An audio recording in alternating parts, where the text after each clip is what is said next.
Konstitusiya və suverenlik ili çərçivəsində 2025-ci ilin dekabrı müstəqillik dövrünün ən böyük amnistiya aktının qəbulu ilə yadda qaldı. Akt 4 ay müddətində 20 minə yaxın şəxsə şamil olunacaq. İlk 2 ay müddətində 18.355 nəfər amnistiyadan yararlanıb. Onlardan 1087 nəfəri cinayət məsuliyyətindən, 878 nəfəri isə şərti cəzadan azad olunub. Amnistiya aktı şamil olunanlardan 90 nəfəri xarici ölkə vətəndaşıdır. Cəzaçəkmə müəssisəsindən azad olunmuş şəxslərin sayı 5638 nəfər təşkil edir.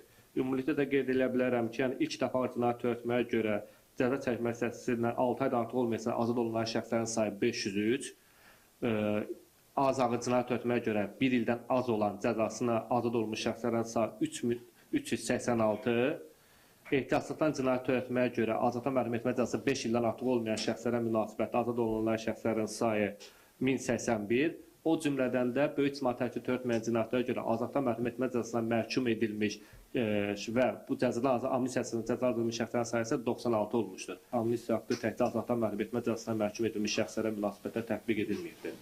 Amnistiya aktı insan xarakterli bir sürətdə saxlama, hərbi xidmətçiləri məhdudlaşdırma, ictimai işlər, islah işləri, həmçinin azadlığın məhdudlaşdırılması daha geniş bir kateqoriya əhatə edir. Azadlığın məhdudlaşdırılması, böyük ictimai təhlükə törətməyən cinayətlərə görə cərimə cəzasına məhkum edilmiş şəxslər və digər kateqoriya cinayətlərə görə bu amnistiya qərarı tətbiq olunduğu günədək 3000 manatdan artıq olmayan hissəsi ödənməmiş şəxslərə münasibətdə cərimə cəzalarına amnistiya tətbiq edilməsi nəzərdə tutulmuşdur. Cəzasının 6 ay azaldılan şəxslərin sayı isə 1537 nəfərdir. Bunların arasında az ağır cinayət törətməyə görə təyin edilmiş azadlıqdan məhrum etmə cəzasının çəkilməmiş hissəsi 1 ildən artıq olan şəxslər 1371, ehtiyatsızlıqdan ağır cinayət törətdiklərinə görə 5 ildən artıq müddətinə təyin edilmiş azadlıqdan məhrum etmə cəzasının çəkilməmiş hissəsi 6 aydan artıq olan şəxslər 166 nəfərdir. Qeyd edək ki, amnistiya aktının icrası aprel ayınadək davam edəcək.